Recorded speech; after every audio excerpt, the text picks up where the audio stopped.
चलिए शुरू करते हैं आज का चैप्टर। आज का चैप्टर है फिर से आपकी क्लास 10th का फर्स्ट फ्लाइट है आपकी बुक और चैप्टर का नाम है टू स्टोरीज अबाउट फ्लाइंग। इसको लिखा है लायम ओ फ्लेहर्टी ने। अब इस चैप्टर के दो पार्ट हैं।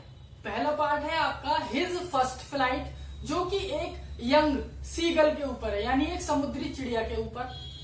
दूसरा है आपका black aeroplane, the black aeroplane, जो एक पायलट की कहानी है।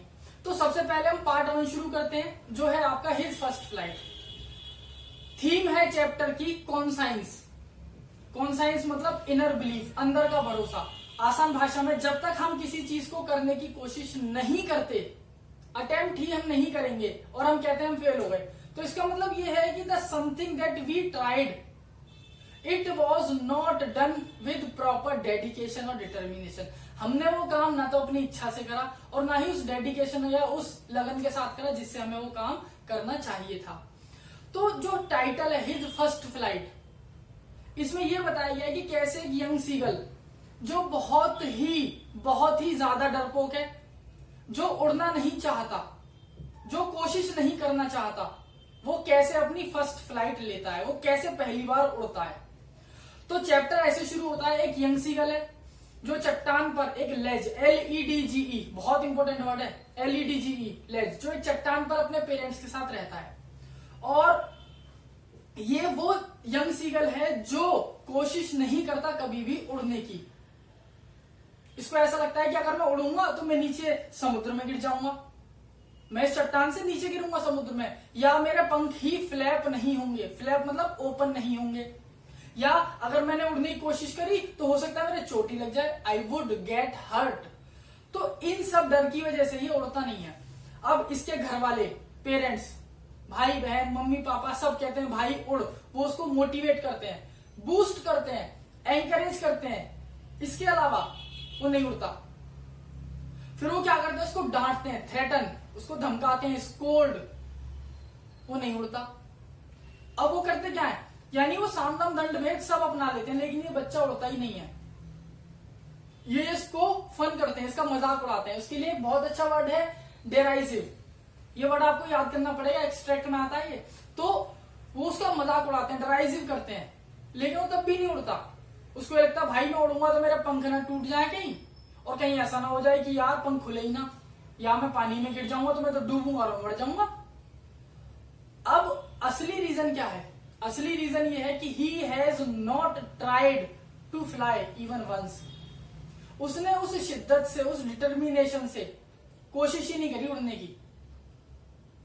अब एक दिन होता क्या है, ये लेज पे बैठा होता है, यानी लेज का मतलब होता है किसी भी क्लिफ, किसी भी चट्टान का जो कॉर्नर का एरिया होता है, कॉर्नर का पार्ट होता है। मान लेते हैं ये चट्टान है, तो इस चट्टान का ये वाला जो हिस्सा है, बिल्कुल ये वाला जो हिस्सा है, इसको बोलते हैं लेज। अब वो यहाँ पे बैठा हुआ है। अब होता क्या है, इसके पेरेंट्स आते हैं, इससे कहते हैं बेटा कोशिश करो उड़ने की, ये नहीं उड़ता। अब मम्मी क्या करती है, प्लान बनाती है कि भाई इसको उड़ाना तो है, कुछ भी करके इसको बहादुर बनाना है, एक बार ये अटेम्प्ट करेगा तो उम्मीद है उड़ेगा जरूर। तो वो करती क्या है, वो उससे कहती है बेटा खाना नहीं दूंगी, देख ले।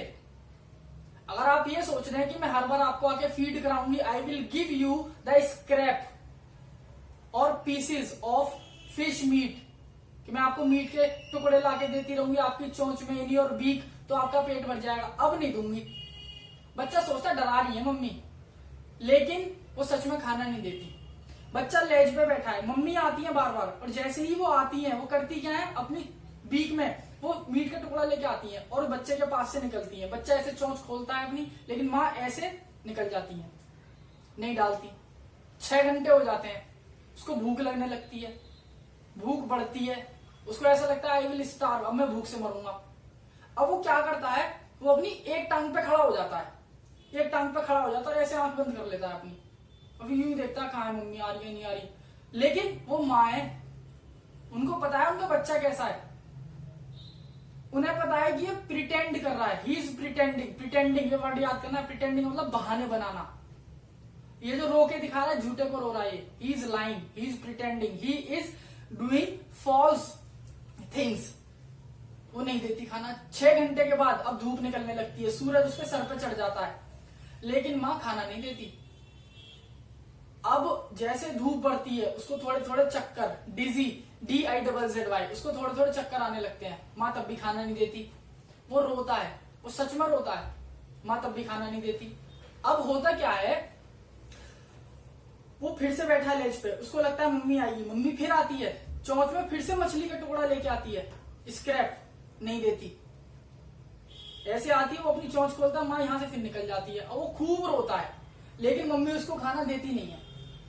24 घंटे हो जाते हैं, 24 घंटे, and the young seagull did not have even a single piece of meat और समथिंग एल्स। उसको एक दाना नहीं मिलता खाने का। बच्चे के अंदर अब आग लगती है पेट में कि मुझे कुछ चाहिए अब हर हाल में। अब उसकी मम्मी एक बार और अटेम्प्ट करती हैं, वो फिर से उसके पास आती हैं। वो जैसे ही उसके पास आती हैं, वो लेज के कॉर्नर पे होता है, बिल्कुल किनारे पर, नीचे समुद्र है, माँ आती है, और जैसे ही वो पास में आती है उसके, वो फिर से निकल जाती है। और बच्चा ना इस बार वूप करता है, WHOOP, और इसका दूसरा वर्ड है SWOOP, स्यूप। तो वो क्या करता है, वो झपट्टा मारने की कोशिश करता है, स्नैच करता है कि हाँ मैं छीन लूंगा इस बार। और जैसे ही वो इस किनारे से आगे कूदता है झपट्टा मारने के लिए, माँ निकल जाती है और बच्चा नीचे। अब जैसे ही वो नीचे जा रहा होता है, पता नहीं कैसे उसके पंख खुल जाते हैं। अभी जो मैंने अभी एक शब्द बोला ना, पता नहीं, असलियत में इसका मतलब है कॉन्साइंस। अभी उसके अंदर का विश्वास होता है कि मैं डूबूंगा तो मुझे बचना है। Now he is trying his inner strength, he is using his inner will. वो अपने अंदर की ताकत इस्तेमाल कर रहा है, और जैसे ही वो अपने अंदर की ताकत को इस्तेमाल करता है, उसके पंख खुल जाते हैं। और जैसे ही उसके पंख खुलते हैं, उसको ऐसा लगता है कि हवा मेरे पंखों को तोड़ने वाली है, इनको काट रही है। The air is threshing, air cut कर रही है मेरे पंखों को। उसको ऐसा लगता है कि जो मेरा चेस्ट है वो बहुत भारी हो चुका है, जो मेरा हार्ट है वो फेल हो चुका है। बट ऐसा होता नहीं है, वो उड़ता है। और इस तरीके से जो यंग सीगल होता है, वो अपनी फर्स्ट फ्लाइट पूरी करता है। जब वो अपनी फर्स्ट फ्लाइट पूरी करता है, जब वो उड़ने लगता है, तो उसके आसपास सारे उसके पेरेंट्स, घर वाले, सब लोग आ जाते हैं, भाई बहन आ जाते हैं, सब चीखते हैं खुशी में, पूरी खुशी। सब लोग उसकी तारीफ करते हैं, उसको एडमायर करते हैं, उसको एनकरेज करते हैं, और वो खूब उड़ता है, ऊपर नीचे, अप एंड डाउन। इसके लिए एक वर्ड है जो यहाँ लिखा हुआ है, soar, SOAR, means the young seagull soars. अब वो ऊपर भी जाता है, नीचे भी आता है, और खुद ही कर रहा है सब कुछ। एट लास्ट वो बहुत थक जाता है उड़ते उड़ते, अपनी फर्स्ट फ्लाइट लेने के बाद। यानी फर्स्ट फ्लाइट का मतलब फिर से मैं आपको बता रहा हूँ, फर्स्ट फ्लाइट नहीं है, इनर एबिलिटी है। अपनी इनर एबिलिटी को पहचानने के बाद, उसका भरपूर कंप्लीटली उसको यूज करने के बाद, वो एग्जॉस्ट हो जाता है, उसकी एनर्जी खत्म होने लगती है। अब वो सब लोग उस समुद्र के किनारे बैठते हैं, अपना आराम से उसमें पानी में तैरते हैं, फ्लोट करते हैं, और अब उसको खाना मिलता है, उसके घर वाले उसको खाना देते हैं। तो इस तरीके से जो यंग सीगल होता है, ये अपनी फर्स्ट फ्लाइट पूरी करता है। तो ये तो था आपका चैप्टर। अब ये कुछ वर्ड मीनिंग्स हैं, आप चाहें तो उनको याद कर सकते हैं। मतलब इन द सेंस ये है कि ये बहुत अच्छे वर्ड मीनिंग्स हैं जिनसे एक्सट्रैक्ट बनते हैं। जैसे पहला है कंकर। कंकर का मतलब होता है रूल करना, राज करना, किसी चीज को हासिल करना। दूसरा लेज, मैंने भी आपको बताया था, प्रोजेक्टिंग एज, किसी भी चट्टान का निकलता हुआ किनारा। थर्ड मस्टर, बहुत इंपॉर्टेंट वर्ड है। मस्टर का मतलब होता है कलेक्ट करना, इकट्ठा करना। जैसे the young seagull mustered up his courage, young seagull ने अपना पूरा ताकत लगाई, अपनी पूरे साहस को इकट्ठा किया। फोर्थ एग्जॉस्ट, एग्जॉस्ट का मतलब होता है किसी भी चीज की लिमिट खत्म हो जाना। टायर्ड, यहाँ पर ये वर्ड यूज होता है टायर्ड के लिए, जब वो थक जाता है। सूप, ये मैंने आपको बता ही दिया, कैसे झपट्टा मारने के लिए, कूदना किसी चीज को पकड़ने के लिए। नेक्स्ट सोर, ऊपर नीचे फ्लाई करना। और लास्ट है डिजी, ये भी मैं आपको बता चुका हूँ। डिजी का मतलब होता है चक्कर आना, लूज बैलेंस। और फेंटिंग, दोनों का मतलब एक ही है।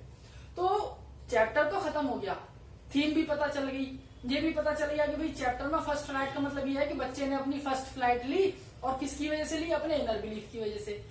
तो एक चीज याद रखना, किसी ने बहुत अच्छी बात कही थी कि unless we do not try और attempt something, we can never get anything. And in case of a young seagull, it was impossible to believe that he cannot fly. मतलब जिसको पंख मिले हैं वो उड़ नहीं पा रहा, जिसको पंख मिले वो उड़ नहीं पा रहा। ये बात हजम करना बड़ा मुश्किल है मेरे लिए। इसका रीजन एक ही है और वो है इनर बिलीफ। तो एट लास्ट वो अपना इनर बिलीफ इस्तेमाल करता है, अपनी पूरी ताकत लगाता है, करेज को इकट्ठा करता है and he takes his first flight. और ये चैप्टर खत्म हो गया दोस्तों। अब नेक्स्ट पार्ट के साथ मिलते हैं आपसे जल्दी, सेकंड पार्ट के साथ, द ब्लैक एरोप्लेन के साथ। तब तक के लिए थैंक यू वेरी मच।